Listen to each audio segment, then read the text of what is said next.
Say specifically why we broke up. Why has he gone on his shows and he's talking? He's left the impression that you betrayed the relationship. Bragged about taking Britney's virginity. Did you? Britney Spears. Okay, I did it. No, yeah! I was devastated. We discovered that Britney's very public spiral all started with Justin. He took control of the narrative. Painted this image that he was the high school quarterback and she was the school slut. Yeah, it was a weird. Ew, I'm embarrassed. Can we? It's hard to watch that. Since when is it okay to ask someone about their personal life, especially something as intimate as whether they are still a virgin or not? Is it anyone's business? Absolutely not. Yet, in one of the most uncomfortable and invasive interviews of the early 2000s, Britney Spears was subjected to exactly that kind of question, live on national television. It was 2003, and Britney was only 21, still dealing with the emotional fallout from her very public breakup with Justin Timberlake. She sat across from Diane Sawyer on primetime. What was supposed to be a conversation about her career turned into an interrogation about her morality, her choices, and her private life. Sawyer pressed Britney relentlessly about her relationship with Justin, asking her why she hurt him, why she broke his heart, and, shockingly, whether she had remained a virgin, as she once claimed earlier in her career. Britney's discomfort was obvious. She squirmed, fidgeted, and tried to smile through the pain, but the humiliation was written all over her face. The question was not only inappropriate, it was deeply sexist. No one ever asked Justin Timberlake about his sex life, or whether he had stayed true to anyone. Yet Britney, a young woman navigating fame, heartbreak, and judgment, was being forced to publicly defend her purity. This moment became one of the clearest examples of how the media weaponized Britney's sexuality against her. The underlying message was cruel, that she had somehow failed as a woman because she was no longer the good girl America once imagined her to be.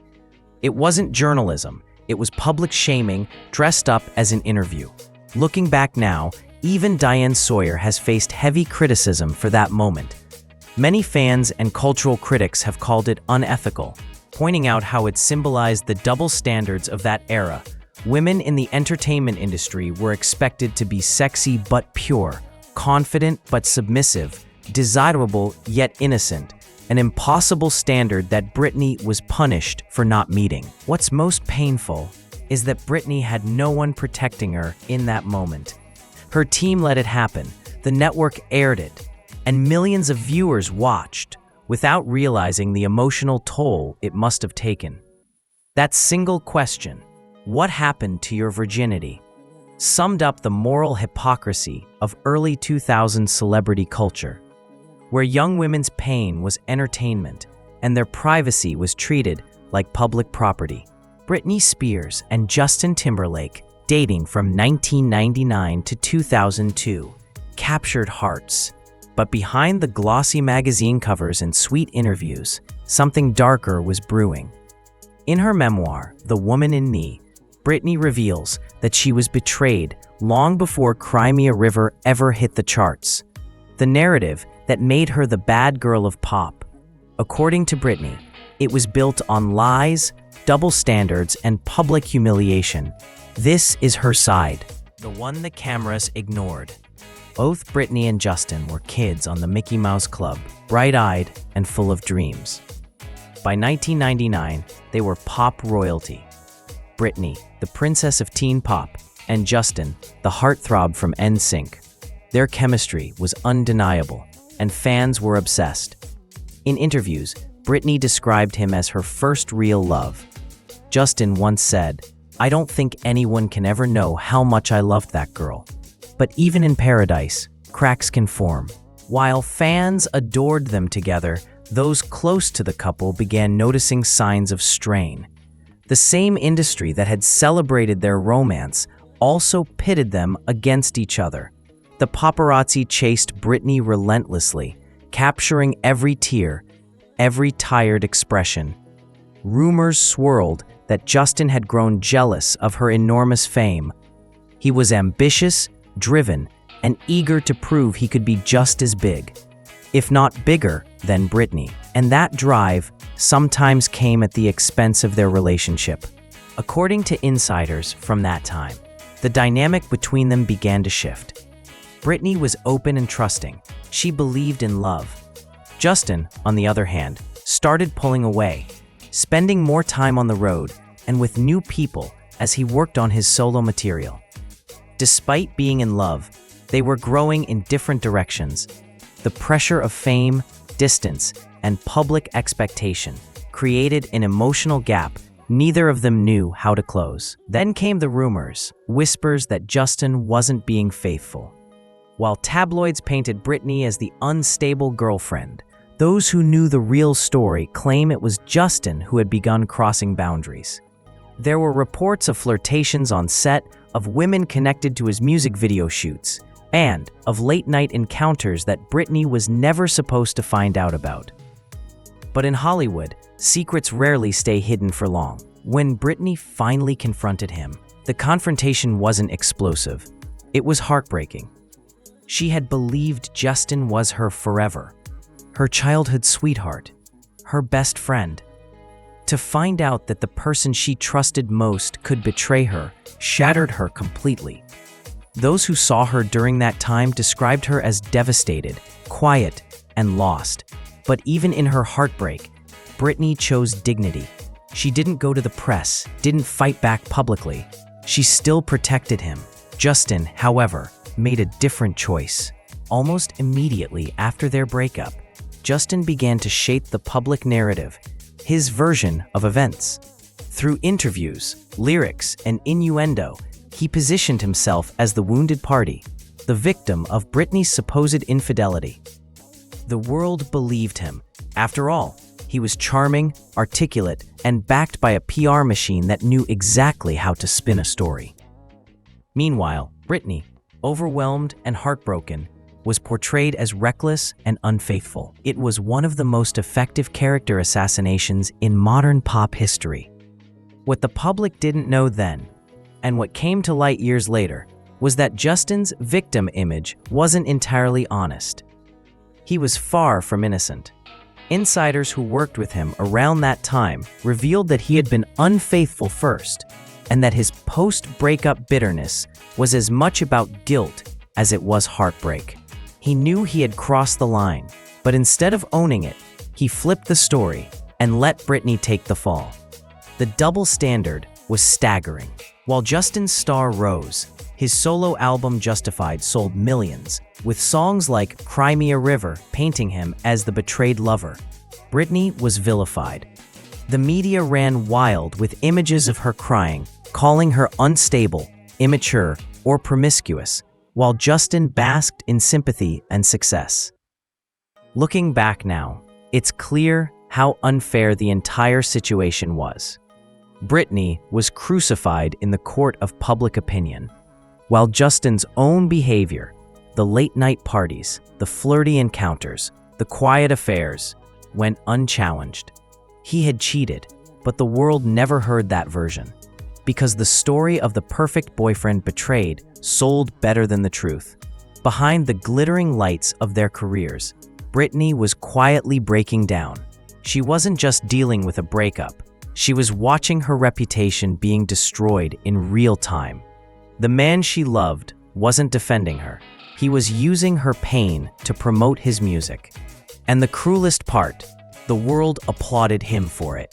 Britney admits in her memoir that she once cheated with choreographer Wade Robson. It happened during a rough patch, and she said it was a brief moment of weakness. But she insists that Justin had been unfaithful multiple times before that. She felt she was forgiving, hoping he'd grow up and come back to her heart. Instead, his next move shattered her. What made it even worse was how calculated it all felt. Behind the scenes, Justin's team knew that controversy sold records. He leaned into it. In interviews, he made coy comments, refusing to clarify if the song was really about Britney, but dropping enough hints to keep the fire burning. In one now infamous moment, When asked on a radio show if he and Britney had been intimate, Justin laughed and said, "Okay, yeah, I did it," instantly destroying the sweet, innocent image Britney had been forced to maintain by her management. That moment wasn't just crude, it was cruel. It turned their private relationship into a public spectacle, and the fallout landed squarely on Britney. Suddenly, she wasn't the America's sweetheart the media had built her up to be. She was the fallen angel, the girl who'd lied about her purity, the one who broke Justin's heart. Meanwhile, Justin was hailed as a hero, the heartbroken man who turned his pain into art. His album Justified skyrocketed up the charts, earning him Grammy nominations and massive commercial success. The public adored his honesty, his vulnerability, and his swagger. But in truth, he was feeding off of a story that wasn't entirely true, a story that painted Britney as the villain to make him look like the victim. To make matters worse, she was barely 21. A young woman trying to navigate heartbreak and superstardom was suddenly being publicly dissected for sport. She was asked in interviews about Justin's song, about the cheating rumors, about her body, her choices, her emotions. No one wanted to hear her side.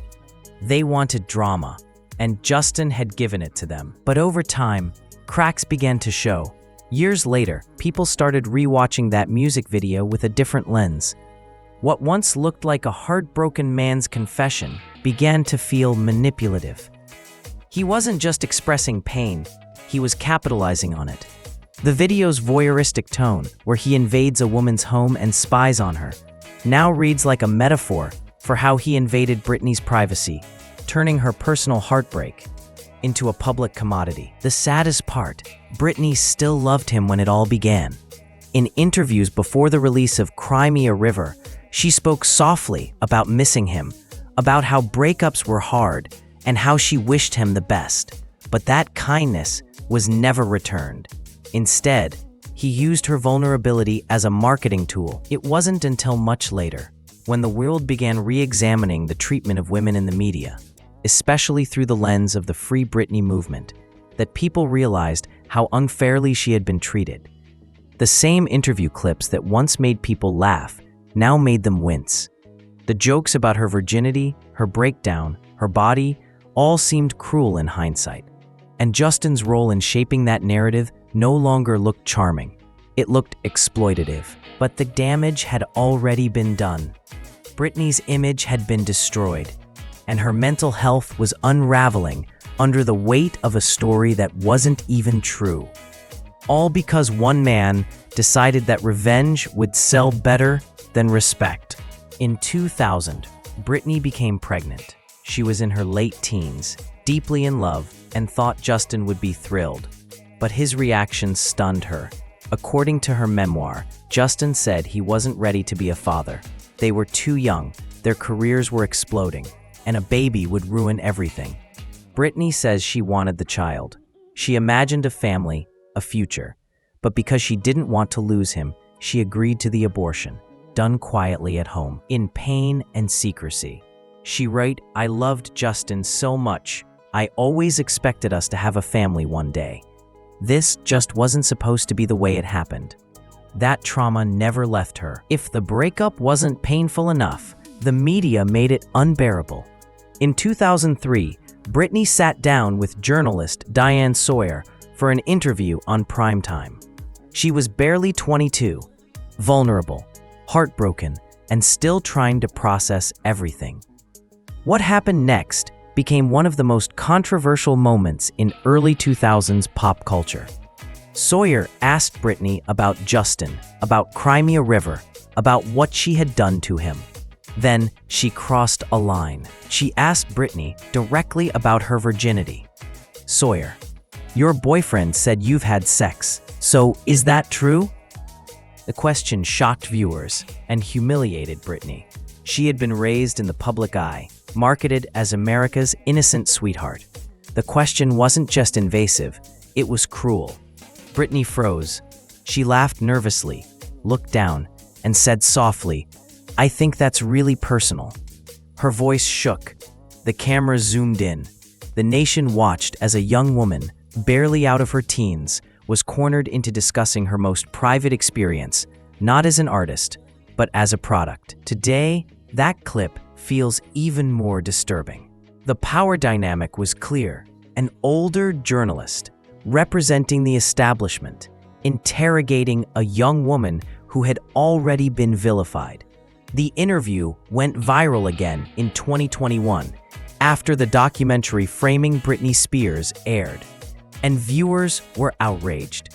Many called it misogynistic, exploitative, and a perfect example of how the media dehumanized Britney. Even Diane Sawyer later faced public criticism for that line of questioning, for prying into something that was no one's business. Britney herself would later reflect, "I was embarrassed. I was crying after that interview. No one should have asked me that. It was my life, my body, not a headline." While Britney was interrogated and shamed, Justin's story was celebrated. He appeared on talk shows joking about their sex life, winking about what had really happened between them. In one radio interview, he smirked when asked if he'd hit it. The crowd cheered. Britney watched the clip years later and wrote, "I felt sick. I couldn't believe how easy it was for him to laugh about it, while I was being called a liar, a tramp, a fake. The contrast was painful. Justin was seen as a man speaking his truth. Britney was branded a fallen woman. That double standard defined her for years. Looking back, it's hard not to see how the early 2000s media built and broke Britney Spears. She was asked about her body, her virginity, her breakup, her sanity. Every time she tried to move on, the press dragged her back. Experts today describe that era as a cultural witch hunt. Britney's every action was scrutinized, while male stars like Justin faced almost no consequences.